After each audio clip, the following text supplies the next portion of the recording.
Om Sri Lakshmi Narsimhaya Namaha, Valmiki Ramayana, Aranya Kanda, Chapter 35. Ravana visits Marica. Summary. Ravana proceeds to Marica seeking his help in the abduction of Seetha. He travels by his aircraft like chariot, and on way he sees many locations along the seacoast that are affluent and divine. On seeing a banyan tree, Ravana recollects the episode of Garuda, the divine eagle. He arrives at the hermitage of Maareecha, chapter 35, in detail. On hearing the exciting advice of Shurpanaka, then Ravana bade farewell to ministers, and indeed, on resolving his future task, he proceeded to his personal palace chambers. While following up his thinking about the task, he got a pertinent thought, and on deliberating about the credits and discredits, strengths and weaknesses of the thought, he decided that this is to be done in this method only. On taking a decision in that way, and with a firm mind, he indeed proceeded to his excellent vehicle garage. That lordly demon then has gone to the vehicle garage in secrecy and directed the charioteer thus as, let the chariot be harnessed. When that brisk-paced charioteer is said in that way, he instantly harnessed the favorite and choicest chariot of Ravana with horses and got it ready.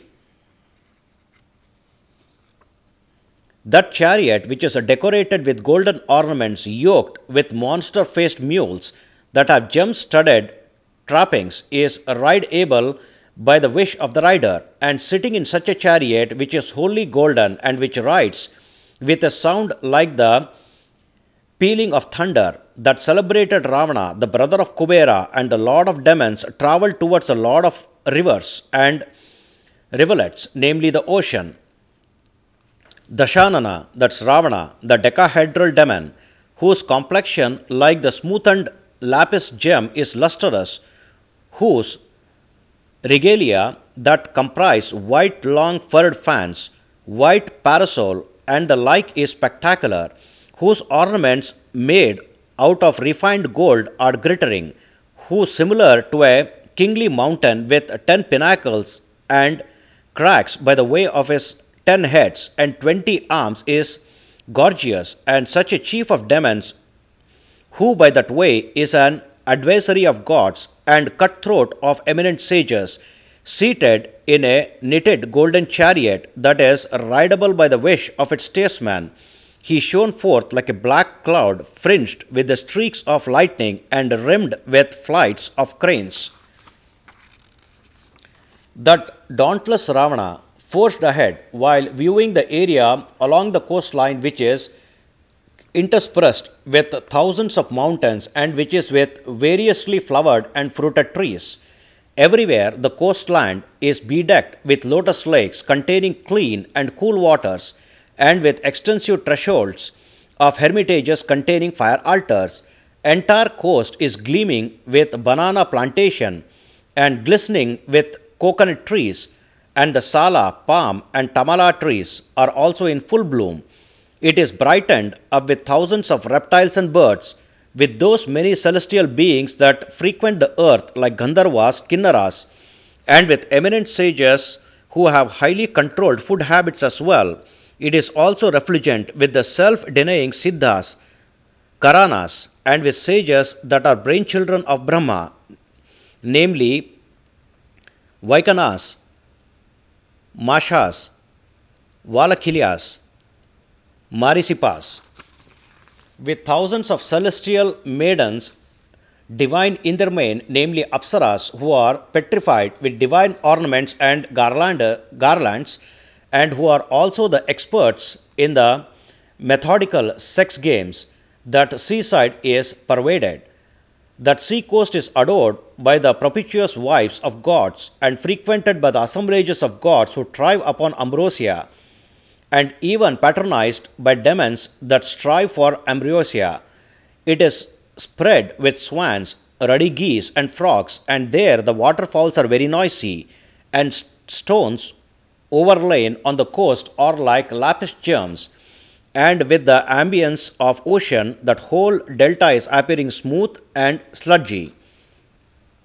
While Ravana, the brother of Kubera, is quickly transiting, he saw everywhere the whitish and wideish aircrafts belonging to the gods, souls who acquired higher worlds, and from those aircrafts adorned with divine flowery tassels and piloted by the wish of their steersman, instrumental and vocal music is resonating, and Gandharvas are singing and Apsaras are dancing in them.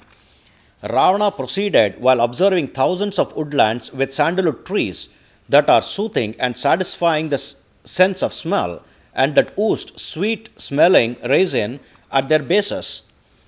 He also observed on his way the forests and woodlands containing the noteworthy aloha plant, takola tree, and the nutmeg trees that are with full fruit and aromatic as well. Also seen are the flowers of tamala trees, shrubberies of peppers, and heaps of desiccating pearl oysters along the seashore. Thus he saw the peaking boulders like the reefs of corals, and like that also at the mountains that have golden and silver crests. On seeing the delightful, serene, and marvelous cascades in the cities that are abundant in wealth and agricultural products, and abundant with gem-like womenfolk that are replete with elephants, horses, and chariots, Ravana proceeded further. Ravana observed the delta adjacent to seacoast of that kingly ocean to be uniform and smooth, while the light air breezing in there is soft for touch.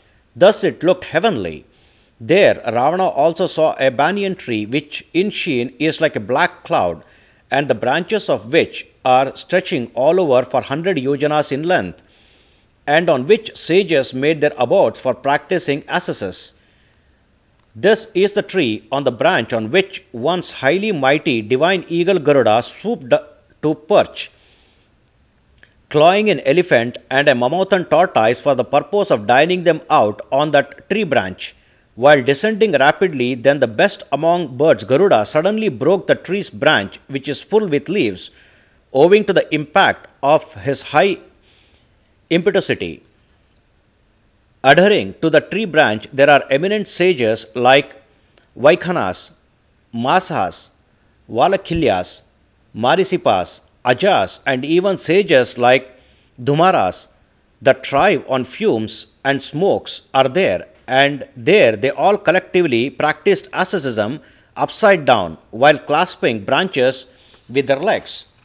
For the sake of the grace of those sages, Garuda took flight from the tree, grasping that broken tree branch of 100 yojana length, along with those pendulous sages with his beak, and both of the elephants and tortoises with both of his claws. That virtue-souled Garuda consumed the meat of his prey, namely the elephants and the giant tortoise, with a single foot, and destroyed the province of tribesmen with the same broken tree branch. And thus that supreme bird Garuda gained an incomparable happiness in rescuing those great sages. When his valor has become twice as much with the happiness, that heedful Garuda indeed resolved to bring Ambrosia from heaven, smashing the guard of iron grit completely and crashing the unbreakable diamond like strong room in which the Ambrosia is safeguarded. Then Garuda carried off Ambrosia from that place of Indra.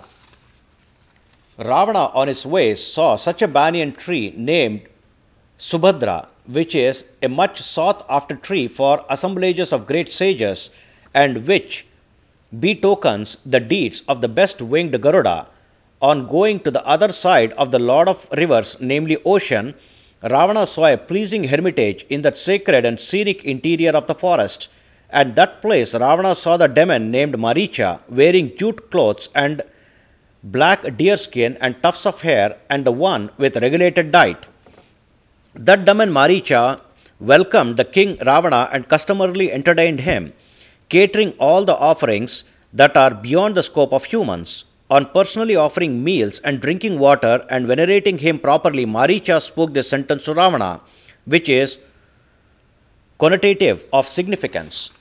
O king of demons, is everything well with your Lanka, O king? For what reason ye have put in the appearance again, that too in a trice?